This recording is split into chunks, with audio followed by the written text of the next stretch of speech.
तो हेलो तो दोस्तों, जय श्री राम। आज की इस वीडियो में हम 12th के हम सेट कराते हैं। जो फर्स्ट सेट हमने करा दी है इंटरनेट पर वाला, अगर वो आपने नहीं देखा है तो वो जाके देख लीजिए। और उससे पहले आप सभी सब्जेक्ट का ऑब्जेक्टिव इम्पोर्टेंट देखना चाहते हैं तो सब्सक्राइब जरूर कर लीजिए। तो चलिए हम स्टार्ट करते हैं। हमारा पहला क्वेश्चन है जो हिंदी का है, बातचीत शीर्षक के रचनाकार कौन है? बातचीत के रचयिता कौन है? Balkrishna Bhatt. Option number B बिल्कुल राइट हो जाएगा।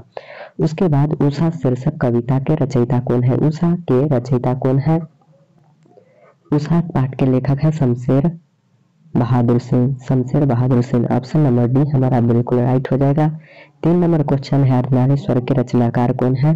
अर्धनारीश्वर के रचनाकार कौन है? तो ऑप्शन हो जाएगा डी नंबर, रामधारी सिंह दिनकर। अर्धनारीश्वर रामधारी सिंह दिनकर। उसके बाद हमारा 4 नंबर क्वेश्चन है, प्रेम के पीर के कवि कौन है? जब भी आपको प्रेम मिले तो वो आपको जैसी लगा देना है। प्रेम आपको जहां भी मिले जैसे लगा देना है। उसके बाद रोज शीर्षक कहानी के लेखक कौन है? रोज आए के सच्चिदानंद हीरानंद वात्स्य आए के। ऑप्शन नंबर ए बिल्कुल राइट हो जाएगा। 6 नंबर क्वेश्चन हमारा है, 6 नंबर, इनमें से कौन सी रचना प्रसाद जी की नहीं है? यहाँ पे हमसे नहीं पूछ रहा है कौन सी रचना प्रसाद जी की नहीं है। तो हमारा देवदासी ये प्रसाद जी की है, कमायनी प्रसाद जी की है और आंसू प्रसाद जी की है, लेकिन झरना हमारा प्रसाद जी की नहीं है। उसके बाद 7 नंबर क्वेश्चन है हमारा, पश्चिम पंडित चंद्रधर शर्मा गुलेरी की कहानी का नाम। पंडित चंद्रधर शर्मा गुलेरी का कहानी का क्या नाम है? तो उसने कहा था चंद्रधर शर्मा गुलेरी। 7 का ऑप्शन नंबर सी बिल्कुल राइट हो जाएगा। अगला है, श्री कृष्ण ने किस पर आक्रमण किया था? तो किस पर किया था? तो कंस पे किया था। ऑप्शन नंबर बी हमारा बिल्कुल राइट हो जाएगा 8 का।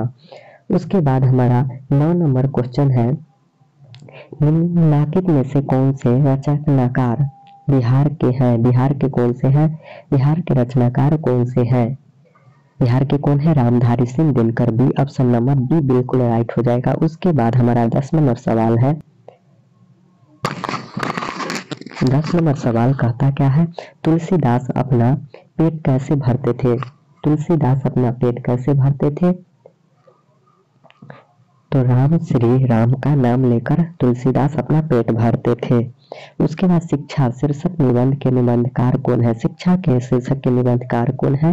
तो 11 का शिक्षा जी कृष्ण मूर्ति। शिक्षा, शिक्षा कौन सी है? शिक्षा क्या है? निबंध है, या शिक्षा शास्त्र भी कहते हैं हम इसको। शिक्षा क्या है? एक कहानी है, निबंध है, या शिक्षा शास्त्र है? शिक्षा क्या है? शिक्षा शास्त्र है, ये पूछा जाता है क्वेश्चन। और गांव का घर कविता के कवि कौन है? कविता के कवित कौन है? गांव का घर के लेखक कौन है? गांव का घर। ऑप्शन नंबर 12, 12 का ऑप्शन नंबर ए क्या? ज्ञानेंद्रपति है। ऑप्शन नंबर ए बिल्कुल राइट हो जाएगा। उसके बाद हमारा 13 नंबर है, ओ सदा नीरा शीर्षक के किस महापुरुष की चर्चा है? ओ सदा नीरा शीर्षक में किस महापुरुष की चर्चा है?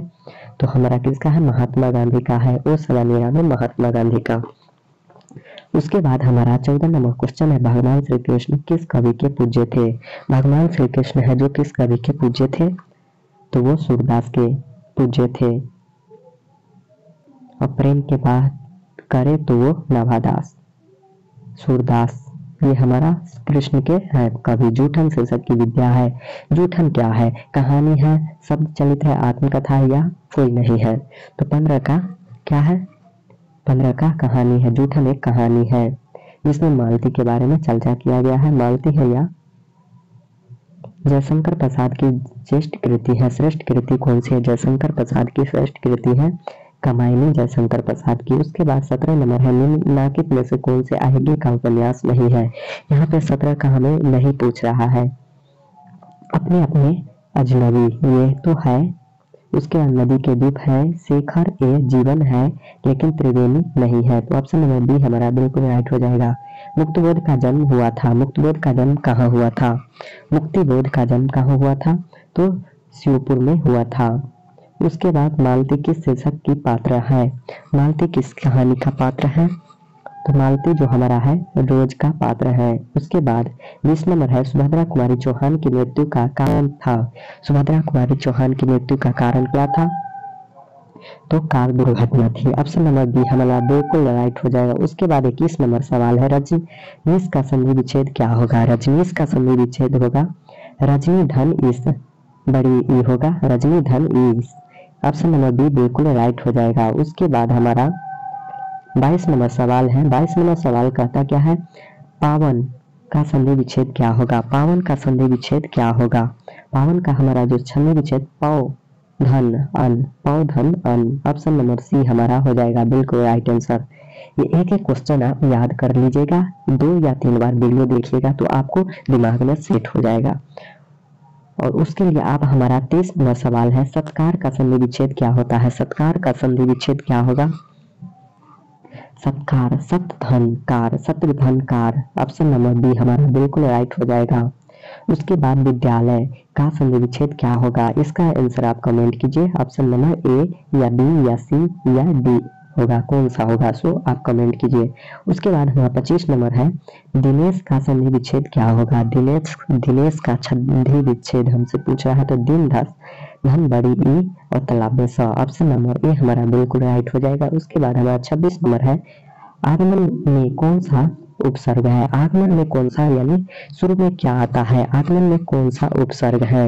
आगमन, आगमन में आ आता है, शुरू में आ, आगमन आ है तो उपसर्ग है।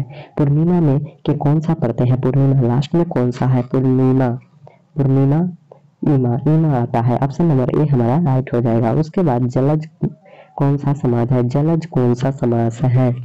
जलज कौन सा है? तत्पुरुष है। जलज कौन सा समास है? तत्पुरुष समास होता है।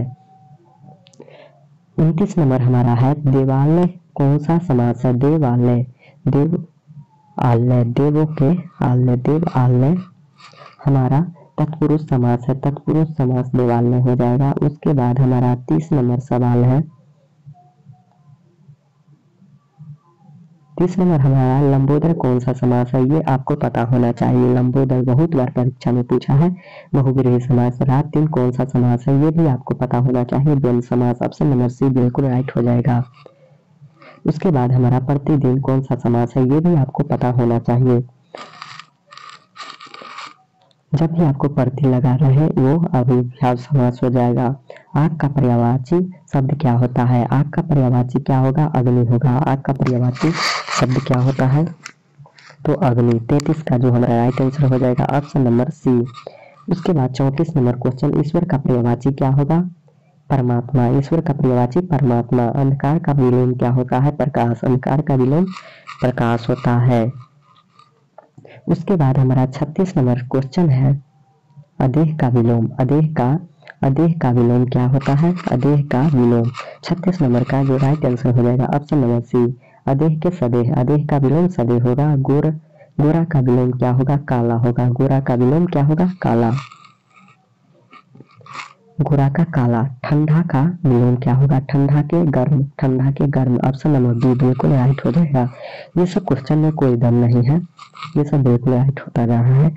ये सब ही आपका सही होना चाहिए। कम से कम आप 60 इसमें से लगाना होगा आपको, तभी बोर्ड में आप किसी भी प्रकार 50 प्लस कर पाएंगे।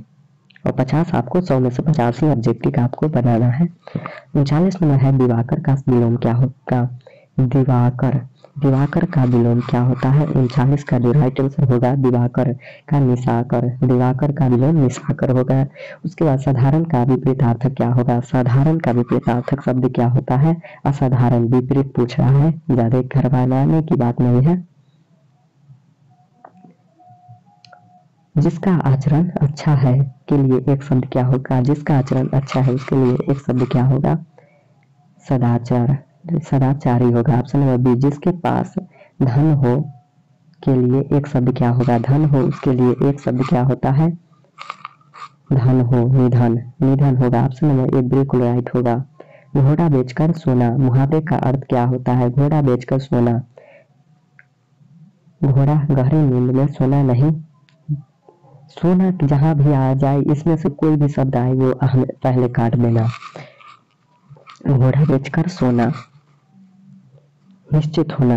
निश्चित होना या व्यापार करना या अधिक मुनाफा करना। यहाँ में मुनाफा की कोई बात नहीं है, व्यापार की यहाँ पर निश्चित होकर सोना। यानी निश्चित हो जाना, कोई दिक्कत नहीं है, घोड़ा बेचकर सो आराम से। चैन की बंसी बजाना मुहावरे का अर्थ है। 44 का जो राइट आंसर क्या होगा, चैन की बंसी बजाना, आराम से रहना या समृद्धि होना या सुखी रहना या मनोरंजन करना। तो 44 का क्या हो जाएगा, ऑप्शन नंबर बी, सुखी रहना। चैन की बंसी बजाना, सुखी रहना। राई का पहाड़ बनाना मुहावरे का अर्थ है। राई का पहाड़ बनाना, राई का पहाड़ बनाना मुहावरे का अर्थ है। छोटी बात को बढ़ा चढ़ाकर कहना, छोटी बात को बढ़ा चढ़ाकर कहना। हाथ पांव मारना, हाथ पांव मारना। यहाँ हमारा 46 नंबर सवाल क्या कहता है, 46 नंबर सवाल कहता है हाथ पांव मारना, हाथ पांव मारना।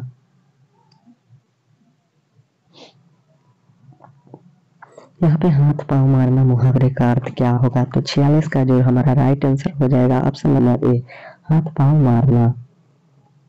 हाथ पांव मारना, प्रयास करना। हवा से में बातें करना मुहावरे का अर्थ क्या होता है, हवा में बातें करना। हवा में बातें करना मुहावरे का अर्थ क्या होता है, बहुत तरक्की करना।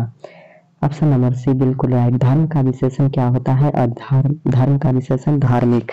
धर्म का विशेषण धार्मिक। राष्ट्र का विशेषण क्या होगा, राष्ट्रीयता। राष्ट्र का विलोम क्या होगा, राष्ट्रीयता, राष्ट्रीयता, राष्ट्रीय, सॉरी राष्ट्रीय, राष्ट्र का विलोम राष्ट्रीय। चरित्र का विशेषण क्या होगा, चरित्रवान। चरित्र का विशेषण क्या होगा 50 के, ऑप्शन नंबर ए, चरित्र, चरित्रिक।